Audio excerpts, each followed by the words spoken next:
नीतीश राणे साहब और कुछ इस तरह के नेता लोग अपना कद बीजेपी में बढ़ाने के लिए 85% मेजॉरिटी को बेवकूफ़ बनाने के लिए इस तरह की बातें करते हैं। मैं समझता हूं कि इस देश का संविधान डॉक्टर भीमराव अंबेडकर साहब का बनाया हुआ हमें ये हक देता है, हमें राइट देता है कि 18 साल की उम्र के बाद जब आदमी अडल्ट होता है, बालिग होता है, तो अपनी मर्जी से कहीं भी कोई भी धर्म परिवर्तन कर सकता है, कहीं भी शादी कर सकता है। और आप देखिए ना कितने लोग धर्म परिवर्तन करते हैं, बहुत गिने गिने लोग। मुझे याद है जब मैं छोटा सा था तो कुछ जात के लोग पहले टॉयलेट ऐसा नहीं होता था, लोग उसको गंदे को सर पर रख के लेके जाते थे। ऐसी महिलाओं को क्रिश्चियन लोग, अंग्रेज़ लोग उनके घरों में जाकर खाना खाते थे अपने पास बैठ के और चर्चेस में लाकर बिठाते थे, उनका इलाज करते थे, तो वो सब क्रिश्चियन बन गई, मदद करते थे लोग। ये लोग उनके साथ बैठने को तैयार नहीं, उनको दूर अगर उसने कहीं कुएं पे पानी निकाल लिया तो उसको जान से मार दिया जा रहा है। ऐसे लोग, तो सबसे पहले इंसाफ होना चाहिए। कोई धर्म परिवर्तन नहीं करता, ये सब बिल्कुल झूठ बात है। ज़बरदस्ती का आरएसएस, बीजेपी के लोगों का धर्म परिवर्तन करा रहे हैं। इसकी जीती जागती मिसाल आगरा की है। आगरा में कुछ कबाड़ी लोग फुटपाथ पे थे जिनके पास कोई पहचान पत्र नहीं था, उनको बेवकूफ़ बना के ले गए और हवन कर रहे थे। वहाँ हवन में चिल्ला कर कह दिया ये सब हिंदू हो गए। किसने किया था ये? अलीगढ़ में मंच लगा कर ये कहा कि 5 लाख से 15 लाख रुपए देंगे और तुम धर्म परिवर्तन करो। और जो चिल्ला कर आओ आओ तुम तो पहले आप सब लोग हिंदू थे, घर वापसी करो। कौन कह रहा है ये सब? वही लोग कह रहे हैं। हम तो नहीं कह रहे कि हम आदम बाबा की औलाद हैं, सभी मुसलमान पैदा हुए थे, सब आके मुसलमान बन जाओ। आज तक नहीं सुना। 1000 साल तक मुगलों ने राज किया इस देश में। जो तादाद मुसलमानों की उस वक्त थी आज भी वही है, कोई बढ़ी नहीं है। ये सब नफरत के पुजारी हैं, देश को बर्बादी के कगार पर खड़ा कर दिया है। मैं कहना चाहता हूँ कि आज इस देश में 30 लोग भारतवर्ष का नया एक संविधान लिख रहे हैं हिंदुत्व के नाम पर। ये धब्बा हिंदुत्व के नाम पर। हिंदू धर्म मोहब्बत सिखाता है। ये लोग सिर्फ हिंदुत्व को इस्तेमाल करके देश में नफरत कर रहे हैं। और यह बहुत ही मुमकिन है कि हमारी हालत भी जो है ना कहीं श्रीलंका जैसी न बन जाए। सारे देश के लोगों को जागृत होना चाहिए और डॉक्टर भीमराव अंबेडकर साहब के संविधान की रक्षा करना चाहिए। उन्होंने बताया कि ये रेट है,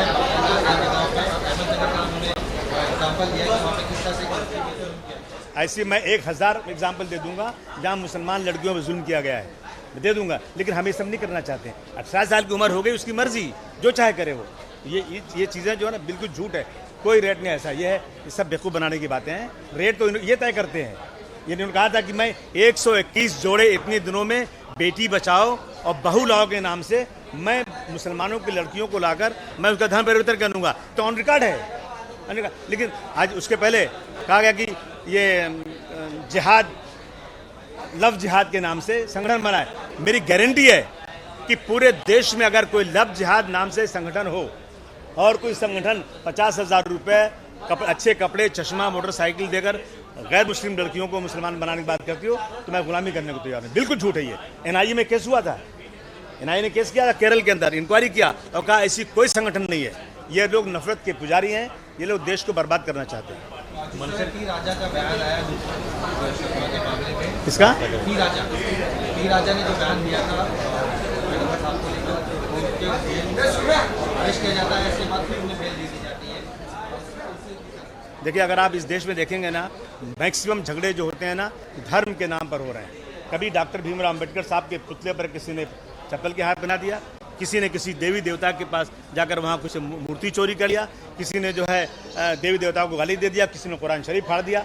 मैं बार बार डिमांड करता हूँ और मैं देश के लोगों से कहना चाहता हूँ, अगर देश के अंदर लड़ाई झगड़ा बंद करना है, आपसी भाईचारगी करना है, तो एक लॉ तुरंत बनना चाहिए कि कोई भी देवी देवता हो या पैगम्बर इस्लाम हो या कोई हमारी पवित्र किताब हो या डॉक्टर भीमराव अंबेडकर साहब हो, ऐसे लोगों के खिलाफ कोई भी अपमानित बात करता है ना, उसे मकोका जैसे कानून बंद करो।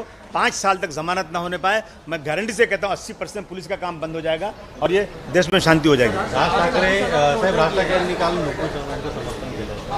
ते म्हणतात की देशातील पहिलाच राजकारणी यांनी नुपूर शर्माला समर्थन केलं। राज ठाकरे साहब से पूछो कि जब इसी पूना के अंदर शिवाजी महाराज की माँ को अपमानित करने वाला नावल जो जेम्स लीन ने लिखा था तो पूरा जला दिया गया था और आर पाटिल साहब ने कहा था कि हम जेम्स लेन को अमेरिका से लाएंगे, केस से लाएंगे।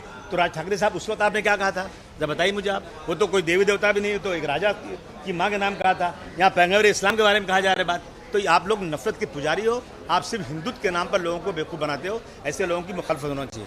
हलाला नाम पे भी उन्होंने बहुत मुद्दा उठाया कल मंच में, और क्या कि जिस तरह से इस्लाम के हलाला जो कार्य वो बढ़ाया जा रहा है, उसको फंडिंग किया जा रहा है, उसको रोकने के लिए झूठ झूठ झूठ 100% झूठ। कोई हलाला नहीं होता है। हलाला पता है, हलाला ये इस्लाम में जो कानून हलाला का है, अगर किसी लड़की का तलाक हो गया है, दोबारा उससे शादी करना है तो ओरिजिनल मैनेज करके नहीं, उस बच्ची की शादी कहीं और हो जाना चाहिए और फिर उसकी ओरिजिनल फिर से उसका तलाक वहाँ से हो जाना चाहिए। मतलब ऐसा नहीं कि मैनेज करके किसी को समझा के तू शादी कर, बाद में तू छोड़, बिल्कुल नहीं, गलत है। ये इस्लाम में जायज़ नहीं है। फिर वो लड़की का निकाह तलाक हो जाए और फिर लड़की फ्री हो जाए, और ये लड़की लड़के जो पहले थे वो फिर शादी करना चाहें तो शादी कर सकते हैं। ये बहुत ही मुश्किल डगर है। ये लोग मजाक उड़ाते हैं इस्लाम का, निंदा करता हूँ मैं इनकी। एबीपी माझा, उघडा डोळे बघा नीट।